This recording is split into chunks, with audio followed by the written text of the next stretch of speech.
Hello everyone, how are you?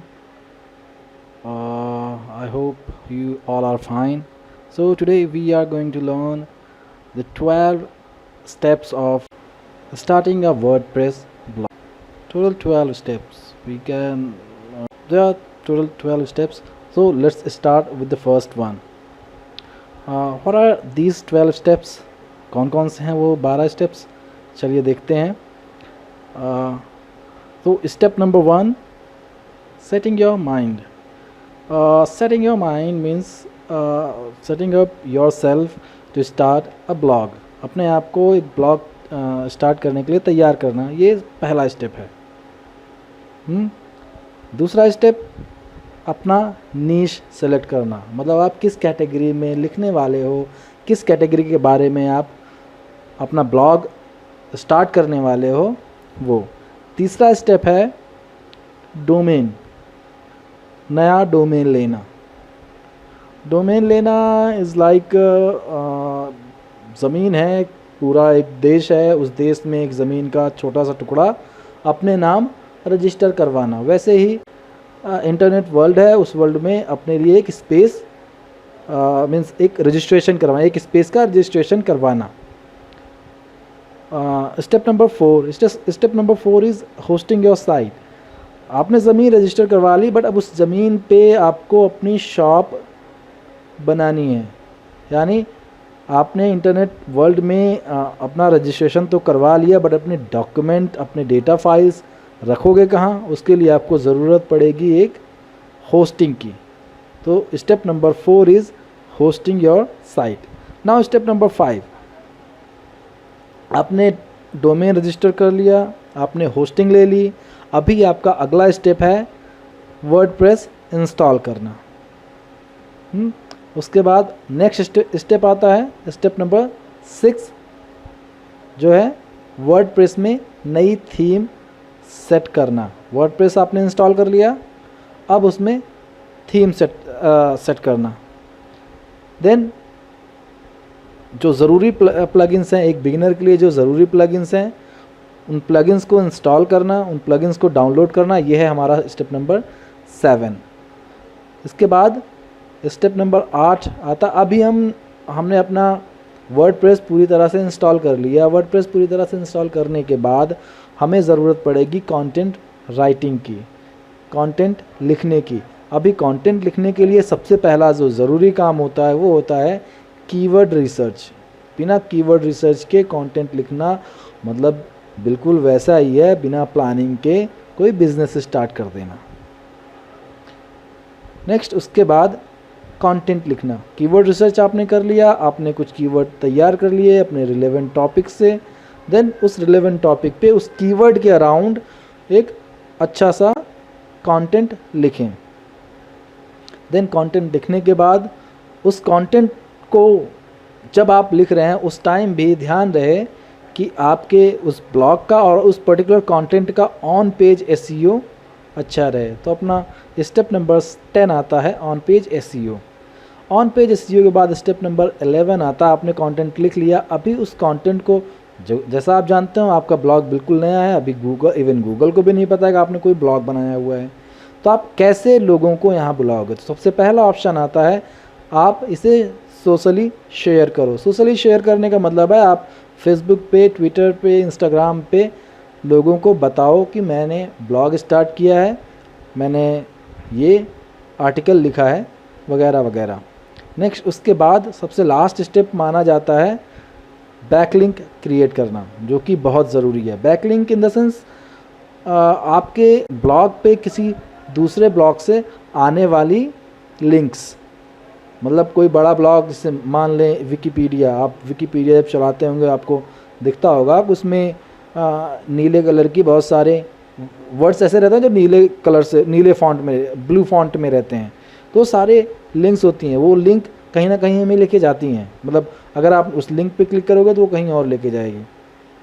तो इसी तरह से आप दूसरे वेबसाइट्स में अपनी वेबसाइट के लिए लिंक क्रिएट करवाएं. तो इसके अलग अलग तरीके हैं, हम आगे देखेंगे. तो अभी हम स्टार्ट करते हैं स्टेप नंबर 1 से. तो हमारा स्टेप नंबर 1 है सेटिंग अप योर माइंड. हमें सबसे पहला स्टेप मैंने इसलिए सेटिंग अप योर माइंड रखा है कि ब्लॉगिंग के उसमें सबसे ज़्यादा ज़रूरी है, ब्लॉगिंग ही नहीं किसी भी इंडस्ट्री में सबसे ज़्यादा ज़रूरी है आपका मेंटली प्रिपेयर होना। अगर आप मेंटली प्रिपेयर हो तभी आप किसी बिज़नेस में अच्छा कर सकते हो, otherwise there is no scope of success.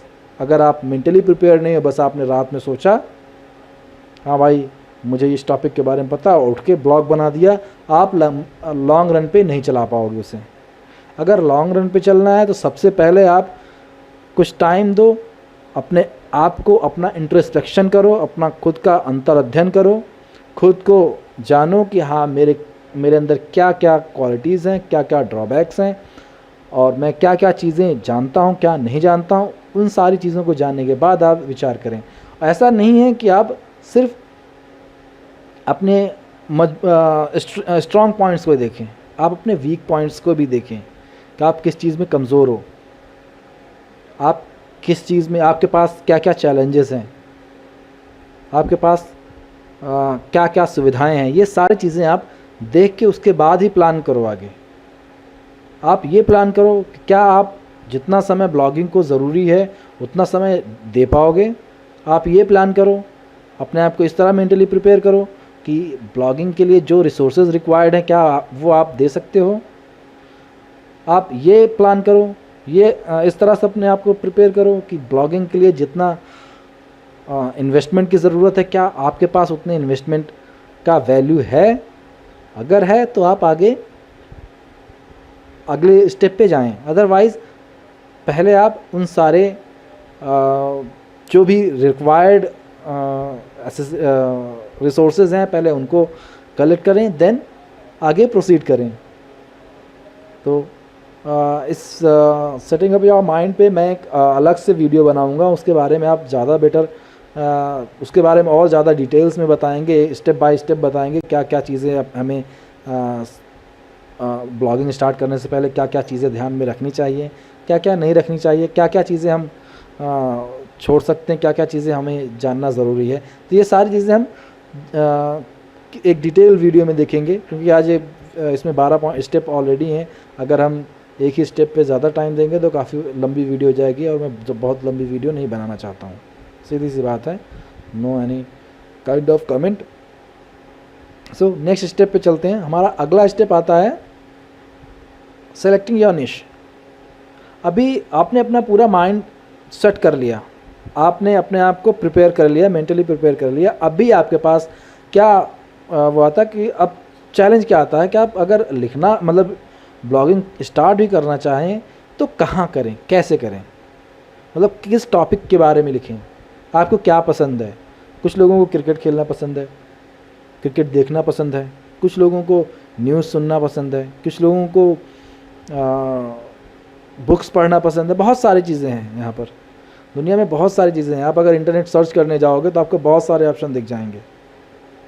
तो अगर आप एक अच्छा न्यूज़ अपने ब्लॉग के लिए एक अच्छी कैटेगरी चूज़ करना चाहते हैं, एक अच्छी निश चूज़ करना चाहते हैं, तो सबसे पहले सबसे ज़्यादा ज़रूरी क्या है, आप खुद का अंतर अध्ययन करें, खुद को इंट्रोस्पेक्ट करें। खुद को इंट्रोस्पेक्ट करेंगे तो आपको फ़ायदे क्या होंगे, क्या क्या चीज़ें आपको पता चलेंगी। पहला, आपको आपकी स्ट्रेंथ पता चल जाएगी, आपको आपकी वीकनेस पता चल जाएगी, आपको आपके फियर पता चल जाएंगे, आपको आपके स्ट्रॉन्ग पॉइंट्स पता चल जाएंगे, आपको आपके जो भी रिलेवेंसीज़ हैं, जो चीज़ों में आपकी रुचि, आपके इंटरेस्ट पता चल जाएंगे। ये सारी चीज़ें आपको आपके इंट्रोस्पेक्शन से पता चल जाएगी। तो अभी इन सारी चीज़ों में से आप सब कुछ एक एक करके नोट डाउन करो। नोट डाउन करने के बाद एक एक करके उनको कौन सी इंपॉर्टेंट है, कौन सी नहीं इंपॉर्टेंट है, इस तरह से उनको सॉर्ट आउट करना शुरू करो। आपको जो सबसे ज़्यादा इंपॉर्टेंट लगे कि हाँ भाई इसके बिना मेरा काम नहीं चलेगा, आप कोशिश करो उसी चीज़ को अपना निश सेलेक्ट करो। लेकिन ध्यान रहे, सिर्फ उसी चीज़ को नहीं, आप ये भी चेक करो कि उस जो निश आप सेलेक्ट कर रहे हो उस निश के बारे में इंटरनेट पे सर्च किया जाता है कि नहीं किया जाता है। ऐसा ना हो कि आपने बस आपको रात में सोना पसंद है रात को सोना पसंद है, रात में नहीं, रात में तो सभी सोते हैं, आपको सोना पसंद है, हाँ, और सोने के बारे में कोई गूगल पे सर्च नहीं कर रहा है या कोई इंटरनेट पे सर्च नहीं कर रहा है और आप सोने के ऊपर ब्लॉग लिखना शुरू कर दोगे तो कोई नहीं इसको देखने वाला है।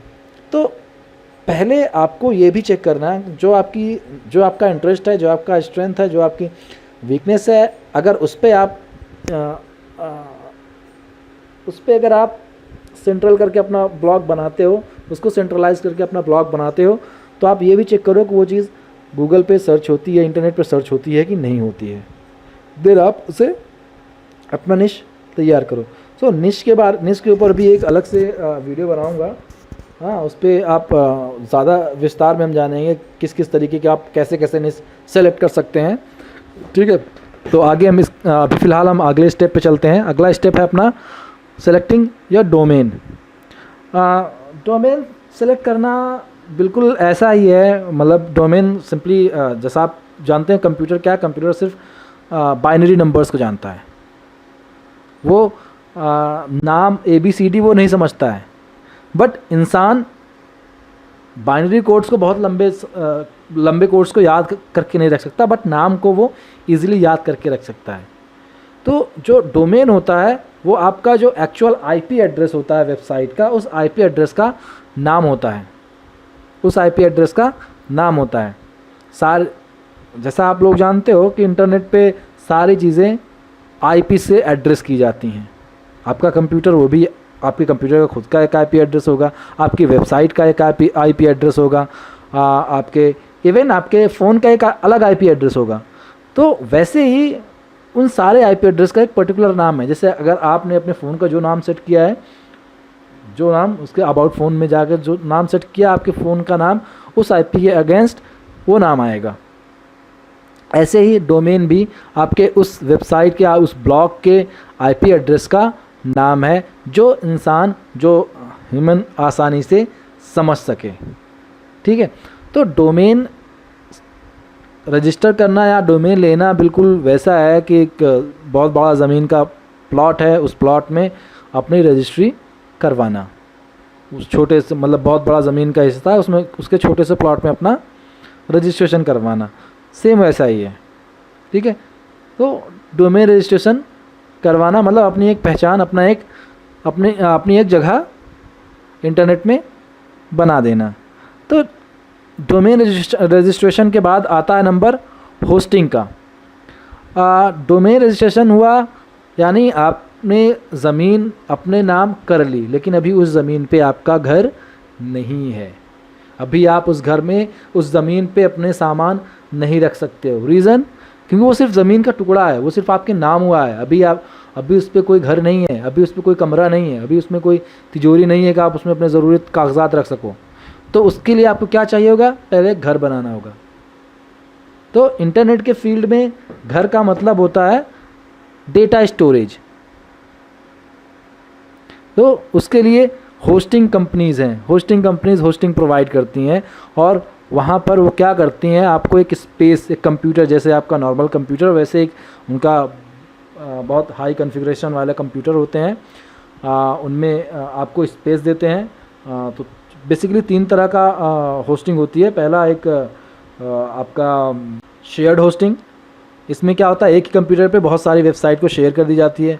दूसरा आपकी virtual hosting, virtual computer hosting, इसमें क्या होता है कि एक ही कंप्यूटर पे अलग अलग वर्चुअल सिस्टम्स बने होते हैं, उन वर्चुअल सिस्टम पे आपकी होस्टिंग होती है। तीसरा होती है डेडिकेटेड होस्टिंग। डेडिकेटेड होस्टिंग में क्या होता है कि एक कंप्यूटर सिर्फ आपकी अकेले की एक वेबसाइट के लिए बनाया गया है, वो सिर्फ आपकी वेबसाइट को होस्ट कर रहा है और कोई दूसरी वेबसाइट को होस्ट नहीं कर रहा है।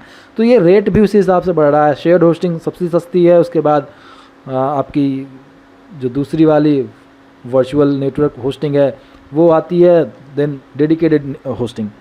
तो होस्टिंग बेसिकली क्या है, आपको एक स्पेस, आपको एक जगह प्रोवाइड करना जहाँ पर आप अपने डॉक्यूमेंट्स को, अपने डेटा को, अपने सारे फाइल्स को रख सको, अपनी वेबसाइट की सारी फाइल्स को रख सको। ओके, नेक्स्ट हम चलते हैं अपने अगले स्टेप पे। तो स्टेप नंबर 5 है वर्डप्रेस इंस्टॉल करना। आपने डोमेन रजिस्टर कर लिया, आपने होस्टिंग ले ली। अभी ये सारा करने के बाद या तो आपके पास कोडिंग का आइडिया हो, क्या आपने होस्टिंग में जाके अपना HTML से कोड करके अपनी वेबसाइट का वेब पेजेस वहाँ पर डाउनलोड करो, डेटा वहाँ पर होस्टिंग में ले जाकर रखो। अब ये अगर आपको नहीं आता तो आपके क्लाइंट की ज़रूरत पड़ेगी, एक कंटेंट मैनेजमेंट सिस्टम की ज़रूरत पड़ेगी। तो यहाँ पर वर्डप्रेस है, और भी हैं इसके अलावा, जुमला है, ड्रुपल है, और भी इसके अलावा है, बट वर्डप्रेस सबसे ज़्यादा यूज़र फ्रेंडली है और सबसे ज़्यादा आसान है और सबसे ज़्यादा फेमस है। आपको यकीन नहीं होगा बट अभी आज के टाइम में मोर देन 30% वेबसाइट्स सिर्फ वर्डप्रेस पे चल रही हैं। आप बड़ी बड़ी कोई भी वेबसाइट ले लो, मोस्ट ऑफ द वेबसाइट्स आपकी वर्डप्रेस पे ही चल रही हैं। ठीक है, तो वर्डप्रेस इंस्टॉल करना आपका स्टेप नंबर 5 है। इंस्टॉलेशन के लिए हम इसका एक अलग से वीडियो बनाएंगे और उस वीडियो में आपको पूरा डिटेल इंस्टॉलेशन प्रोसेस बताएंगे। ये मुश्किल से 5 मिनट का काम है, इससे ज़्यादा का काम नहीं इंस्टॉल करना। ठीक है, आपका जो मेहनत वाला काम है, आपका माइंड सेटअप करना और निश सेलेक्ट करना है। देन इंस्टॉलेशन वाला काम ये ज़्यादा मेहनत वाला नहीं है। ठीक है, इसके बाद हम आते हैं नेक्स्ट स्टेप पे। अपने अगला स्टेप है हमारा सेटिंग अप थीम्स। वर्डप्रेस आपने इंस्टॉल कर लिया, अब आपको क्या है जो लुक आपकी वेबसाइट का वो आप चाहते हो आपके पसंद के हिसाब से। तो इसके लिए वर्डप्रेस में बहुत सारी थीम्स हैं, बहुत सारी, मतलब इतनी थीम्स हैं कि आप एक दिन में सारी थीम्स ढूंढ नहीं सकते हो, समझ रहे हो। तो मैं कुछ अगर आपको फ्यूचर में इंस्टॉल करना हो तो मैं 1-2 थीम्स का नाम बताऊंगा, जैसे जनरेट प्रेस, एस्ट्रा, नीवी, डीवी। ये सारी थीम्स अच्छी थीम्स हैं और लाइट वेट हैं। तो लाइट वेट थीम होने की वजह से इनका जो स्पीड होती है वो भी बहुत अच्छी होती है। तो इन थीम्स को आप इंस्टॉल कर सकते हैं। तो सेटिंग अप थीम्स आपका स्टेप नंबर 6 था। अब आगे चलते हैं हम स्टेप नंबर 7 पे, जो कि है प्लगइन्स इंस्टॉल करना या प्लगइन्स डाउनलोड करना। तो प्लगइन्स की क्या ज़रूरत पड़ती है? ठीक है, जो आपका वर्डप्रेस है, सिर्फ वर्डप्रेस अकेले कुछ नहीं कर पाता है, उसको सहायकों की ज़रूरत पड़ती है, कुछ असिस्टेंट्स की ज़रूरत पड़ती है। तो ये प्लगइन्स यहाँ पर सहायक का कार्य करते हैं। वो क्या करते हैं अलग अलग, जैसे एग्जांपल के तौर अभी प्लगइन्स के ऊपर भी एक अलग वीडियो बनेगी, जो मतलब बिगिनर्स के लिए सबसे ज़रूरी जो प्लगइन्स होते हैं उसके ऊपर एक अलग से वीडियो बनाऊंगा मैं, वो आप देखना ज़रूर। वो मतलब प्लगइन्स का मतलब कौन कौन से प्लगइन्स आपको शुरुआती इसमें कौन कौन से प्लगइन्स होना ज़रूरी है, ये सारे वीडियोस बनाऊंगा। तो अभी प्लगइन्स का काम होता है कि आपके वेबसाइट को बूस्टअप करना, आपके वेबसाइट को थोड़ा सा अच्छा लुक देना, आपके वेबसाइट में मतलब एडिशनल फीचर्स ऐड करना होता है। ठीक है, इसके बाद प्लगइन्स इंस्टॉल करने के बाद अगला ऑप्शन आपका आता है कीवर्ड रिसर्च। कीवर्ड रिसर्च मतलब अभी आपने प्लगइन्स इंस्टॉल किया, मतलब आपका जो वेबसाइट है, जो ब्लॉग है, वो पूरी तरह से तैयार हो चुका है। अब उस पर कॉन्टेंट लिखना है। तो कंटेंट लिखने के लिए सबसे ज़्यादा ज़रूरी है कीवर्ड रिसर्च करना। कीवर्ड रिसर्च मतलब क्या होता है? Keyword research is just like आप अपने जो आपके ऑडियंस हैं, जो आपके ब्लॉग को पढ़ेंगे, उनके माइंड को रीड करना, उनके माइंड से डेटा फेच करना।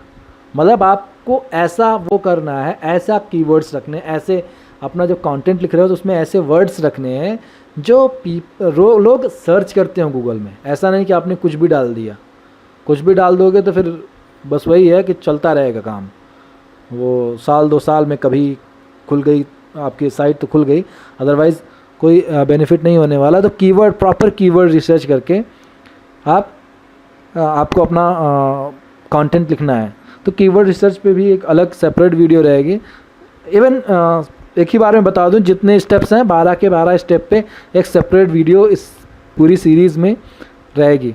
सारे मतलब एक सीरीज़ है, एक blog how to start a blog, इसकी एक सीरीज़ है। इस सीरीज़ की टोटल 13 वीडियो होनी है। पहली वीडियो ये है, इसके बाद इन 12 स्टेप्स की अलग अलग एक वीडियो होगी। ठीक है, कीवर्ड रिसर्च के बाद अगला स्टेप अपना आता है कंटेंट राइटिंग। देखिए भैया, सब कुछ ठीक है, लेकिन अभी जो कहावत है वो यही है, कंटेंट इज़ द किंग। आपने सब कुछ बहुत अच्छा किया, लेकिन कंटेंट अगर नहीं अच्छा लिख रहे हो तो सब कुछ बेकार। सबसे ज़रूरी क्या है? आपका कंटेंट, आपकी वेबसाइट कंटेंट रिच होनी चाहिए। Content rich in the sense आपकी वेबसाइट का जो कंटेंट हो वो अच्छी क्वालिटी का हो। शुरुआत में वो रैंक नहीं करेगा, बट रैंक कब करेगा? जब लोग उसको जानेंगे। तो वैसे ही आपकी वेबसाइट का लुक उतना ज़्यादा मैटर नहीं करेगा। लुक खैर थोड़ा बहुत लुक मैटर करता है, बट सबसे ज़्यादा मैटर आपका करता है वो है कंटेंट। क्योंकि फाइनली लोग अगर कुछ पढ़ेंगे, कुछ लेंगे, तो वो होगा आपका कंटेंट और कुछ नहीं। वो आपके कंटेंट से ज़्यादा मतलब रखेंगे कि कंटेंट आप क्या उनको क्या दे रहे हो। देखो यहाँ टोटली क्या है, मतलब देना देना है। अगर आप ये सोचे चल रहे हो कि मुझे सिर्फ लेना लेना है, तो भाई साहब लेना लेने वाले की कभी चल ही नहीं पाएगी। आप जितना ले रहे हो उसका 4 गुना आप दोगे तब आप पाओगे। तो देने से मतलब क्या है कि आप ऐसी क्वालिटी का कंटेंट लिखो कि पढ़ने वाले को आपके कंटेंट से कुछ बेनिफिट दिखे। जब बेनिफिट दिखेगी तभी वो 2 लोगों को बताएगा उसके बारे में, 2 लोगों को फॉरवर्ड करेगा, 2 लोगों को शेयर करेगा। अदरवाइज़ कोई शेयर नहीं है। एक बार लोग आएंगे, पहली लाइन पढ़ेंगे, वापस आपका बाउंस रेट बढ़ जाएगा। ठीक है। तो अच्छा कंटेंट लिखें। नेक्स्ट कंटेंट के बाद आता है आपका कंटेंट के बाद आता है कंटेंट के बाद आता है आपका on page SEO. On page SEO क्या होता है? ऑन पेज एसईओ होता है कि आप अपने वेबसाइट को, अपने ब्लॉग को ऑप्टिमाइज़ करें कीवर्ड रिसर्च के हिसाब से। मतलब कीवर्ड के हिसाब से आप अपने वेबसाइट को ऑप्टिमाइज़ करें। मतलब उसका टाइटल कैसा हो, उसमें इमेजेस कैसे हों, कितने क्वालिटी के हों, कितने केबी के हों, मतलब कितने साइज़ के हों, और इमेजेस के टाइटल क्या हों, उसमें मेटा टैग कैसा हो। ये सारी चीज़ें आपको ऑन पेज एसईओ में चेक करनी है। तो ऑन पेज एसईओ ये बहुत इंपॉर्टेंट है। अगर ऑन पेज एसईओ सही नहीं है तो गूगल में आपका कंटेंट कभी रैंक नहीं करने वाला है। ओके, देन नेक्स्ट अगला टॉपिक आता है आपका सोशल शेयर। देखिए भैया, जब आप अपना आर्टिकल लिखोगे तो पहले दिन आपका आर्टिकल गूगल में नहीं पहुंचने वाला है। गूगल को पता चलते चलते 1 महीना निकल जाएगा। एक मिनिमम 7 डेज़ लेता है गूगल। मैं 1 महीना इसलिए कह रहा हूँ कि भैया शुरुआत में 1 महीना का 6 महीने तक ज़रूरी नहीं है कि आपका कंटेंट सर्च में आएगा ही। पता नहीं सर्च इंजन पेज के 10वें या 12वें पन्ने पे रहे, ऐसा मतलब मैं नहीं कहा। बहुत अच्छा कंटेंट लिखेंगे तो हो सकता है पहले हफ्ते में ही आपका कंटेंट रैंक 1 पे आ जाए। मतलब मैं बिल्कुल वैसा नहीं कह रहा हूँ। जो मेरे साथ होता है या जो और ब्लॉगर्स के साथ होता है, मैं वो बात बता रहा हूँ। ठीक है, तो पहले आप अपने ब्लॉग पे कैसे वो लाओगे, क्योंकि अभी जो ऑर्गेनिक ट्रैफिक है वो तो नहीं आने वाला है शुरू में। तो शुरू में आप ट्रैफिक कैसे लाओगे? रेफरेंस के थ्रू। आपने क्या किया, अपना कंटेंट उठा के अलग अलग सोशल साइट्स पे शेयर कर दिया। अलग अलग social sites in the sense आपने अपना कंटेंट फेसबुक पे शेयर कर दिया, आपने अपना कंटेंट ट्विटर पे शेयर कर दिया, आपने अपना कंटेंट इंस्टाग्राम पे शेयर कर दिया, पिंटरेस्ट पे शेयर कर दिया, और दूसरे अलग अलग टाइप के जो भी सोशल मीडिया चैनल हैं वहाँ पर आपने शेयर कर दिया। तो वहाँ पर शेयर कर दिया तो अगर आपके कुछ फॉलोअर्स हैं, आपके कुछ फ़ैन फॉलोइंग्स पहले से, आपके कुछ फ्रेंड हैं, तो वो आके 100 में से कम 5 लोग 10 लोग तो मिनिमम 5 लोग 10 लोग तो ज़रूर विज़िट करेंगे। तो इस विज़िट से आपके वेबसाइट को थोड़ा बहुत वो बढ़ता रहेगा धीरे धीरे। ठीक है, देन सोशल शेयर के बाद नेक्स्ट आता है आपका क्रिएटिंग बैकलिंक्स। बैकलिंक बहुत इंपॉर्टेंट होती है। देखिए, आप कंटेंट बहुत अच्छा लिख दिया आपने, ऑन पेज एसईओ बहुत अच्छा कर दिया आपने उसके बाद भी आपका आर्टिकल ज़रूरी नहीं है कि रैंक हो। तो रैंक होने के लिए बहुत सारी चीज़ें, अगर हम ब्रायन डीन की माने, ब्रायन डीन बैकलिंको वेबसाइट के फाउंडर, अगर उनकी माने तो कुल मिलाकर 200 फैक्टर्स हैं जो आपकी रैंकिंग को मैटर कर सकते हैं, जो आपकी रैंकिंग को अफेक्ट कर सकते हैं। Total 200 factor. तो उन 200 फैक्टर में सबसे ज़्यादा ज़रूरी, सबसे ज़्यादा फोकस अगर उन्होंने किसी पे किया तो बैकलिंक थी। तो बैकलिंक्स क्रिएट करना बहुत ज़रूरी है। तो बैकलिंक्स क्रिएट करने के बहुत सारे तरीके हैं, अलग अलग तरीके आप अलग अलग उस पर सर्च कर सकते हो। मैं भी एक अलग से वेबसाइट अलग से वीडियो बनाऊंगा सिर्फ बैकलिंक से डेडिकेटेड। तो एक बार उस वीडियो को देखना और समझने की कोशिश करना। खैर ये रहा मेरा ये 12 steps of starting a blog. अभी मैं विदा चाहता हूँ और कमेंट करके बताइएगा ज़रूर कि वीडियो कैसा रहा। वैसे बहुत अच्छा तो नहीं है क्योंकि मेरा पहला या दूसरा वीडियो है इस तरह का। तो अगर वीडियो में कुछ कमी होगी तो प्लीज़ सजेस्ट करना, उसको सुधारने का मैं कोशिश करूँगा, अच्छा से अच्छा कंटेंट आपको दे सकूँ। और अच्छी होगी तो प्लीज़ कमेंट ज़रूर करना और वीडियो को लाइक करना और चैनल को सब्सक्राइब ज़रूर करना। Thank you very much.